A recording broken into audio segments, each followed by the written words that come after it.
know exactly what's going on in that. Helicopter. Well, then we should open up the floor to questions so that people have plenty of time to get into whatever they want. And the lights come up. Hello. Hello.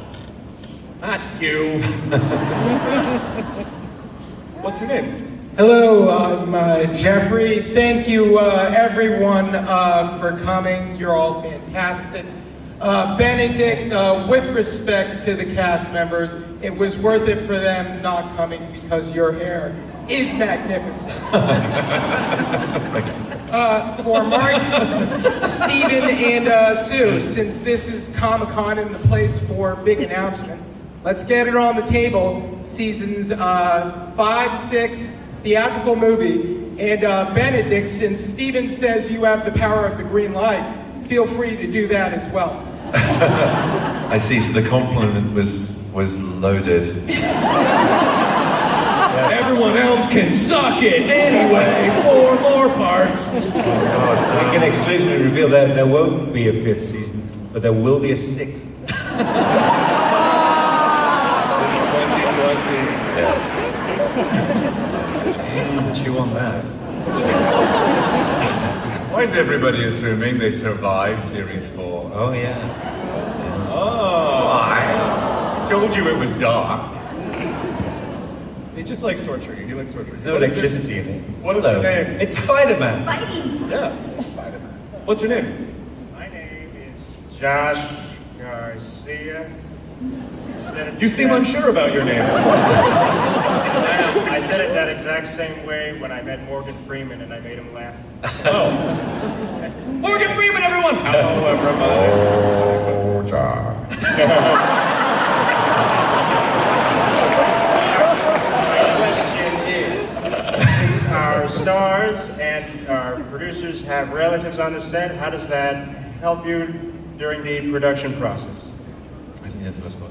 Relatives on the set, you mean like having your family close while they're working such intense hours? I mean, you work with my mum and dad, for example. Yes, I do. That's one Mr. wonderful Gentleman. thing. Yeah, it's wonderful. Yeah, it's really great. I mean, you know, you'd think it would be an easy thing for that to happen, and it isn't. For parents to play your parents, and I love them so much. I've got so much respect for them, as does the industry at large, and I think people who've seen their work as well. You know, they're dads, so I love them to bits, but they're really, really good at their job. So it's a thrill for me. It's a thrill for me. And it's just slightly hard for mum sometimes when she turns around and says Sherlock, and I can see her brain going, Sherlock.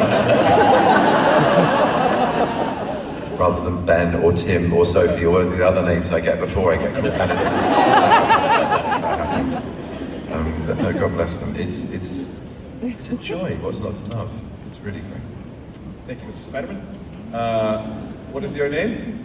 Hi, my name is Maureen. Thank you guys for all coming. I know we touched on this a little bit earlier, but I want to know how was filming, writing, and producing the Victorian special different from modern day? It was much more expensive. It was. Also, it's the first one that you two have actually written together. Yeah, isn't it? yeah. Which you've done again on this series as well. It was a joy. It was longer. It was obviously more expensive, but you know, just getting all the frocks out as it at the box and the whole that lovely feel of it. You know, we said from the beginning we wanted it to be a big Christmas treat. I said it's like when you get into a Christmas pudding and you find the silver sixpence inside, and then you break open the sixpence and there are 4 more puddings. That's what it was. And it was just, we just kind of put it with every sort of treat, Sherlock Holmes treat we could imagine. So it was real joy. I've never seen you two look happier than on the that full day. Benedict. That was fantastic. Yeah. Moriarty and Sherlock on top of the fall. You were so happy. Yeah, well, it's that strange thing, you know, because obviously having done our version on the roof of Bart, things like that, obviously makes sense for a 21st century program, but then to actually give yourself the chance to do it and to build really, because the real writing about Fall, forgive me God, is a little disappointing.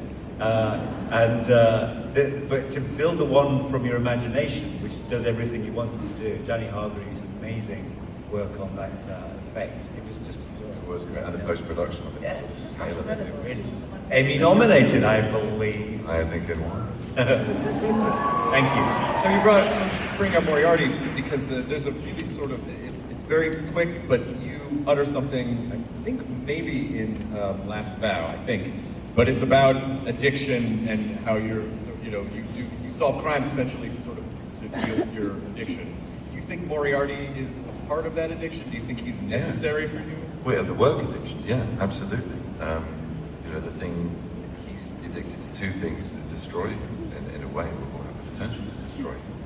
And one is his arch enemy and what he's up to, and the other is drugs. And I think when he's not working, that slips back in again. And you'll just have to wait and see how that all plays out. Sorry.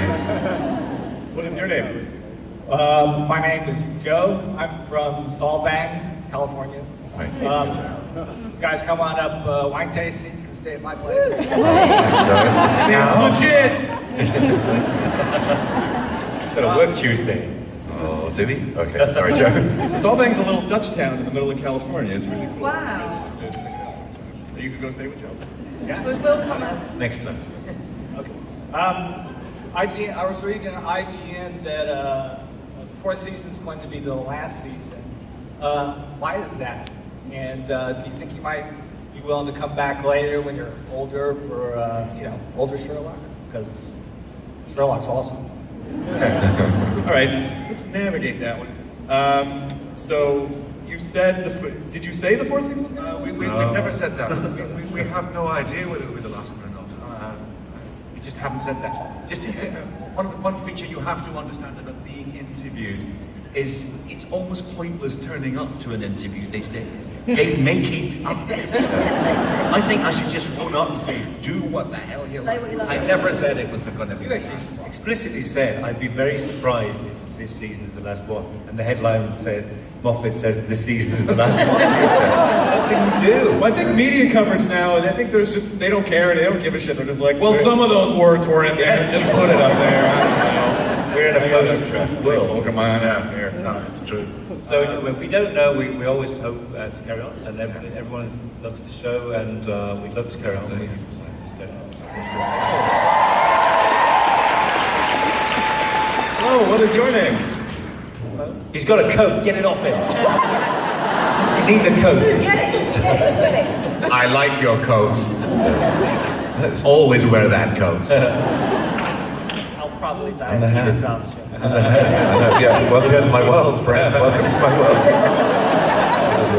That's fine. Okay. My name is Chris, and my question is for Mr. Cumberbatch. You've played a cerebral character here in Sherlock, and are going to be again in Doctor Strange.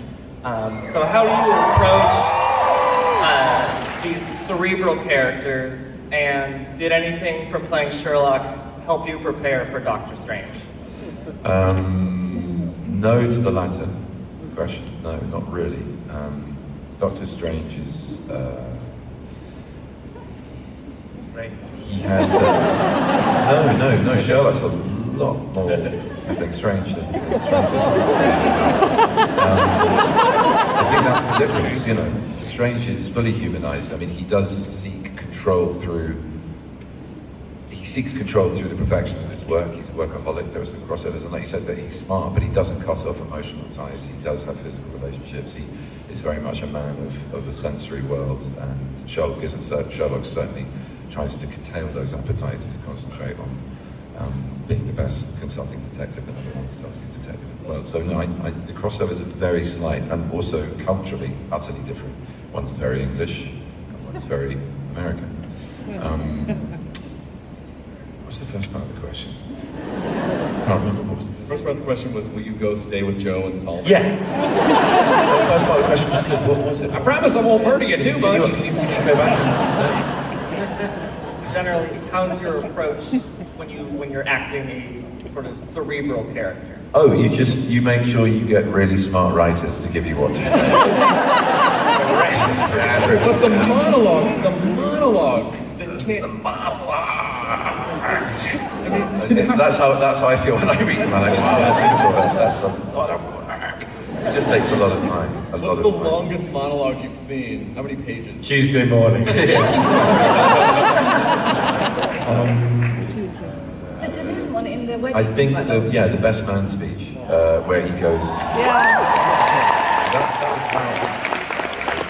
about 4 pages, if not 5, I think. And because it comes off the end of the speech and he vaults over the table. And that was, I think, about a 5-day shoot. And it was like doing a sort of a weird one-man play with the most amazing group of actors kind of going. They were having a lot of fun, though, I have to say, as well as being supportive. They were enjoying Bright Lights of Bristol. I was tucked up in And the bed smell of at 7. food going off. The rotting food. We went out on the last night though, remember We we did. did. Oh my God, I've never had a better release whilst filming the show than going out with him. To the point that I remember there was one paparazzi that followed us, and he was in a car taking photographs at this little silver Micra, I think it was Nissan Micra, and lots of people, Nissan Micra is a bad name, they're fine, but the rat bag in this one was a pain in the ass. And so he was taking photographs, but this is the wrong way around, mate, and we went round him and started taking photographs of him. And he said, please try to hide in the back seat. But anyway, that was the hardest, definitely the best man speech. I have a kind of a weird question, which is, do you think Sherlock really wants to connect with another person on a normal level? Do you think he would trade some of the high-functioning sociopathy, the world's greatest detective, if he could connect with another person? Well, I think what he fastly learns is in order to be the best consulting detective, he has to do that. It's part of his arsenal. To understand people better, he has to become more of a person. And it's not just sentiment that brings him to it, it's not whimsy. It's effectiveness as much as anything else. There's a practical element to being part of the world that you're trying to understand that makes him a better detective. And this friendship is utterly reliant on that. And he's loyal to Watson the way Watson is loyal to him because of that symbiosis, because he takes him into the world in a way that makes it possible for him to function better as a detective. And that's primarily where the friendship is formed, is founded. And it is a real friendship, you don't think? Yeah. It seems like Sherlock, everyone in his life, it has some sort of a function that is useful to him. Yes, that is coldly true. But I think through that, as is the case, you form an affection. And while that may be a weakness to a degree for other people that are trying to attack him and use those soft points, those targets, in the end, it makes him a greater person. And it sounds a bit soppy, this. Love conquers all. It does. Aww. It does. And Tumblr just got pregnant.